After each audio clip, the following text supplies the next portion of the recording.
We are here at the Southeast Kansas Humane Society to hear the story about these 8 new beagles. Plus, the top event in the American Cowboy Rodeo Association circuit kicks off this weekend in Northeast Oklahoma. And Southwest Missouri High School football kicks off tonight. We have the highlights. The 4 states' most watched news starts now.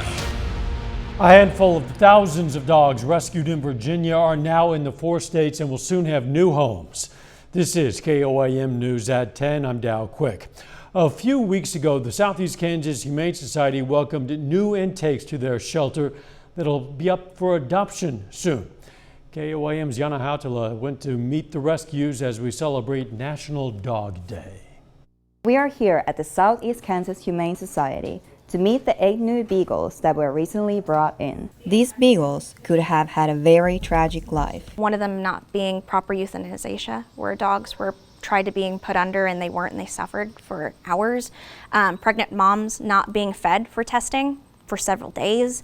It was really bad. Thanks to officials discovering a pharmaceutical and breeding facility in Virginia, a total of 4,000 beagles were rescued from the horrors. These 8 are now safe in Southeast Kansas and waiting to get to their forever homes.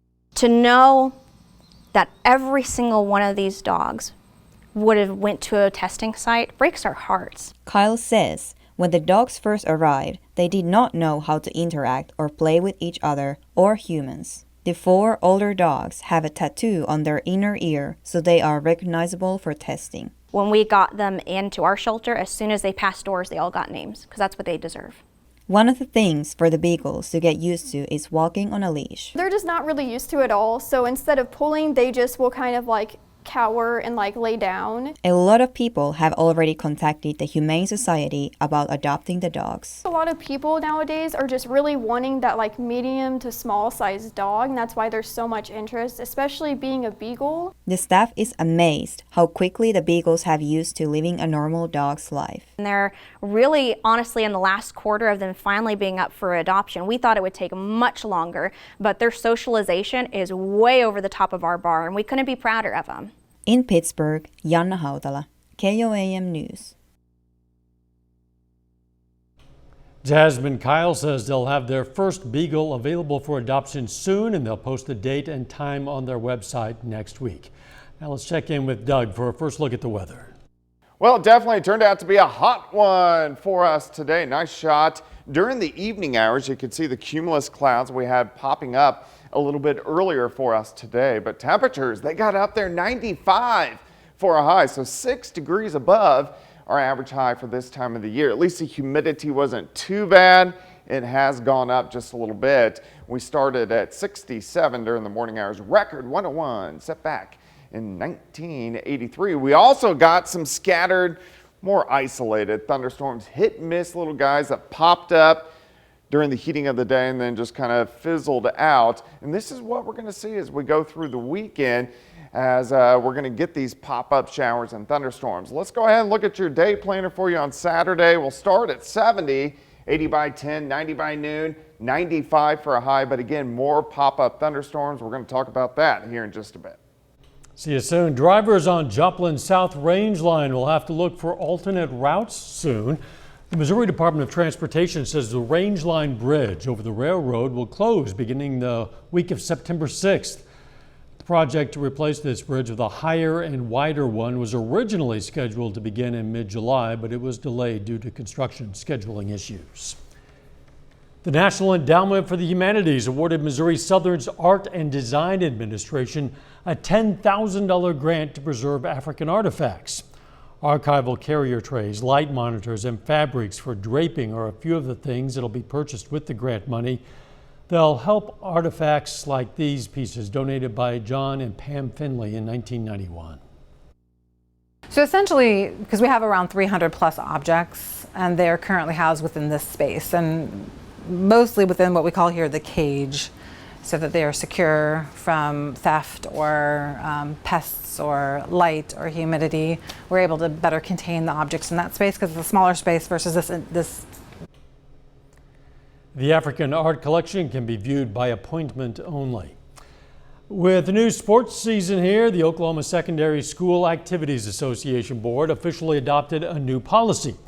The OSSAA is using this new rule to keep the sport environment controlled and appropriate. The organization hopes this new policy will prevent some issues like fans going onto the field and fighting or confronting game officials. Repeat offenders of egregious acts can be suspended for the season. I think the thing we have to do as adults is realize, our job is to raise the next generation to be better than ourselves, and we got to show them that you don't act that way, you don't talk that way, you treat people with respect, and you show good sportsmanship. And sometimes you're going to win and sometimes you're going to lose. That's life. This new rule applies to more than just football. It's for all officiated sports. Coming up, we're going to head to Miami, Oklahoma to check out one of the biggest rodeo events in the region. And highlights from week 0 of 4-state high school football season. The Department of Economic Development awarded more than $17 million to 40 communities for improvement projects. And among those communities, the DED awarded Carterville $500,000. The funds will look to construct a new asphalt surface as part of street improvements. Rodeo Miami kicks off tonight at the fairgrounds in northeastern Oklahoma. KOAM's Amber Jenkins has more. There's passion behind his voice, passion created from the bloodline of cowboys. Dad rodeoed, my grandfather rodeoed, and I just don't ever remember a day in my life I wasn't around rodeo. Monty is a veteran at Rodeo Miami. I've been at this particular rodeo for 10 years. I've been out rodeos professionally now for 22 years. The family tradition of rodeo does not stop with Monty. His daughter carries on the passion. Oh, my daughter, she does rodeo. She's made the American Finals rodeo twice as top 15 in the barrel racing. Passing on the passion for rodeo is one purpose of Rodeo Miami. If we can reach that little girl or little boy that wants to grow up and be a cowboy, we have got to build our tradition. Rodeo Miami is known for the competitions and the high energy from the crowds. It is the top added money for the American Cowboys Rodeo Association. Out of any rodeo they have in the 4-state area. Nobody else adds as much money as we do here. Reporting in Miami, Amber Jenkins, KOAM News. Rodeo Miami continues tomorrow at the Miami Fairgrounds. Home Sweet Home Ministry helps homeless people and veterans' families restore themselves to a productive place. The organization added a new home in Independence, Kansas to their growing number of houses used to temporarily assist the homeless. Program director says the new Miller House has been put to good use. To really ensure that people are not on the street, and we don't just house them. This is not like a mission where people come in and they stay the night and then they leave in the morning and they come back. This is a program. It's a program designed to help them become independent and to be back in the community again. Program director says another occupant is ready to move into the house. Doug's going to be right back with the complete forecast, but first we take time to honor a local veteran. Nelson Carlson served in the U.S. Army from 1942 to 1945. His hometown, Pittsburgh, and we are proud to salute Sergeant Nelson Carlson, a 4-state hero. Of course, you can learn about lots of other heroes. We have thousands of them in our database. You can look them up by name, you can find them by hometown. You can also submit a hero of your own anytime. You just go to our website, click on the link, KOAMnewsnow.com.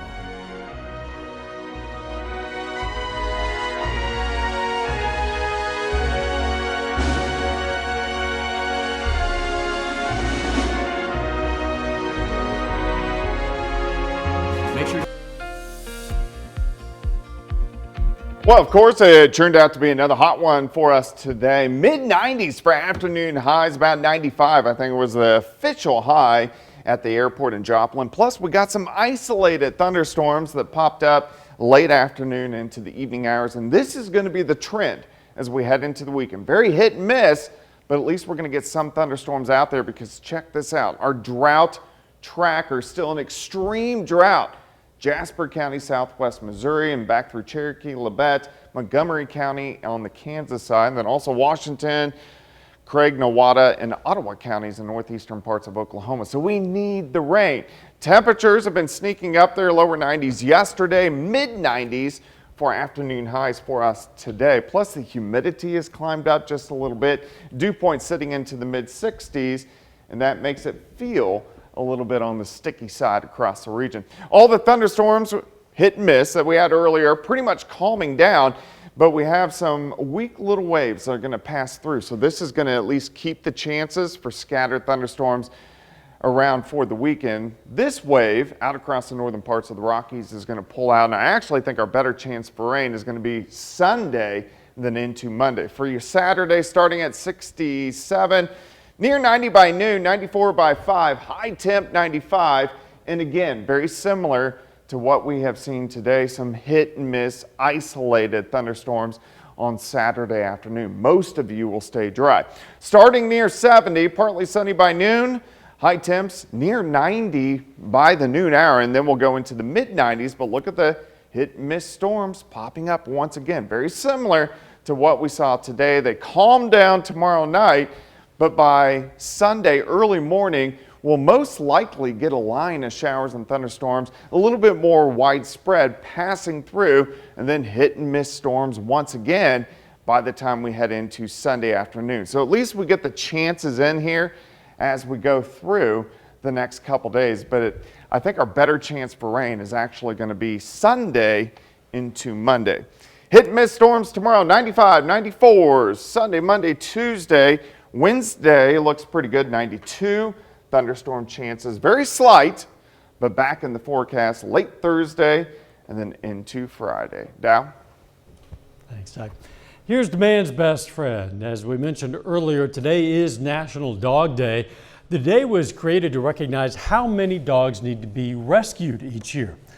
It honors family pets and dogs that put their lives on the line each day. You can celebrate by adopting or begin fostering a pup, volunteering at a shelter, or donating to a shelter or a rescue organization. And if you're interested in a beagle specifically from the Southeast Kansas Humane Society, don't forget more information will be posted on their website next week about adoption. We're getting out of here now so we can turn it over to Sports Director Jacob Leonard. Friday night football action straight ahead. You're watching 4-Stage Friday Night, brought to you by GN Bank, Labette Health, KOAM, and the law offices of Stickland, Dryer, and Tinney. Well, welcome into week one of 4-State Friday Night. I'm KOAM Sports Director Jacob Leonard. Now this week is week one of the regular season for Missouri and Oklahoma high school football.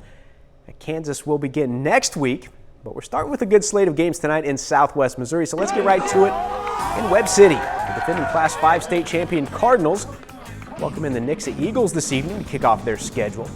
First play of the game for Webb City. Check out Omari Jackson. Around the edge, 40 yards. Boom, finishes the run too. Cards though would have to punt a few minutes later. Sticking around in the first, Nixa up 7-0, looking for a field goal. But Dante Washington flies around the edge and gets the block. Webb City takes over possession. Now ensuing drive, Cole Cavett. Tough 5 yards for the touchdown. Check out his jersey. His first of 2 touchdowns in the first half. It's 7-7.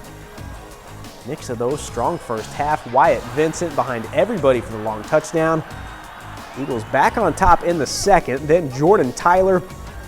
Interception for Nixa. Webb City goes to halftime down 21-13. Nixa adds to their lead in the second half, knocking off Webb City 42-19. The Carthage Tigers are also at home tonight, kicking off their season against Republic. The Carthage has never lost to Republic. They enter this fall on a 21-game regular season winning streak. Now they've also been really good at home. Carthage hasn't lost a home game in the regular season since 2019. They're tied at 7 in the first. Luke Gall finds a little space through the middle. Hustles in for the go-ahead touchdown. Next quarter, here he is again, far side. Shakes off the last guy on his way into the end zone. Tigers lead 20-7. Now Cooper Jadwin having a nice game as well at quarterback. Finds Gall out wide.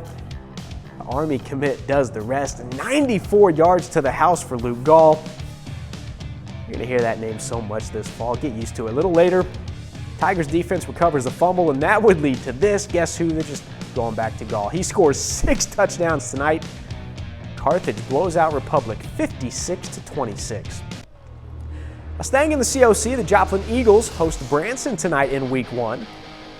First quarter, big play for Joplin early. Hobbs Gooch gets it out to Terrence Gibson. Big Joplin wide receiver does the rest all the way down the sideline. 64-yard touchdown for Joplin. Eagles go up 7-0. Staying in the first, Quentin Renfro takes the handoff for Joplin, makes a couple moves, gets inside the 5. He would punch it down then on the next play to add to the Joplin lead. Branson tries to stay in it with a little defense here in the second. Javen Finkbone gets the interception for the Pirates.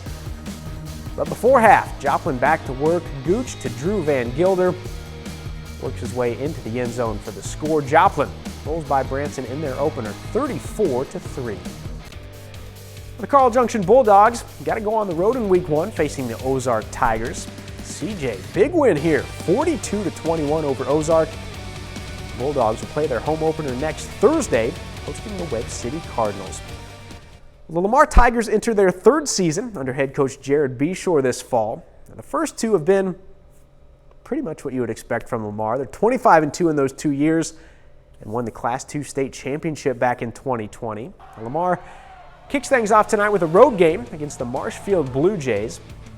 Opening kickoff, Tigers doing what they do. Alex Wilkerson on the run, makes a move, cuts up the sideline. Eventually, he would be knocked out of bounds. But that sets up this. Ty Wilhite coming right at you. Turns the corner, outruns the defense for a touchdown. Lamar up 7-0 in quick fashion. Then after getting the ball back, more of the same. Joel Beshore this time also turning the corner, gets into the end zone. Lamar absolutely rolls in Week 1. They win it 48-0. The Seneca Indians, fresh off a district title and an appearance in the state quarterfinals, open their schedule tonight on the road against Aurora. Seneca, big win this evening. Final score in this one, 44-8. The Indians will get to play at home for the first time next week, hosting Springfield Catholic. Now that brings us to our one and only break here on 4 State Friday night. When we come back, the Neosho Wildcats hit the field for their season opener against Willard. First, though, here are a few more of tonight's scores from Southwest Missouri.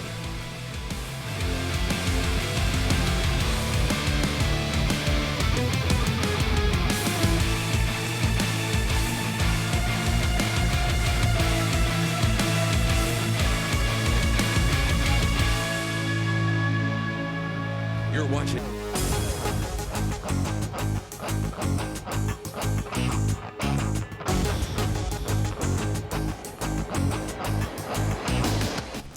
Well, the Diamond Wildcats finished with a 5-5 overall record last season. It's their best finish since winning 8 games all the way back in 2016. The Wildcats look to continue to climb this fall, beginning with Game 1 tonight at home against Ash Grove.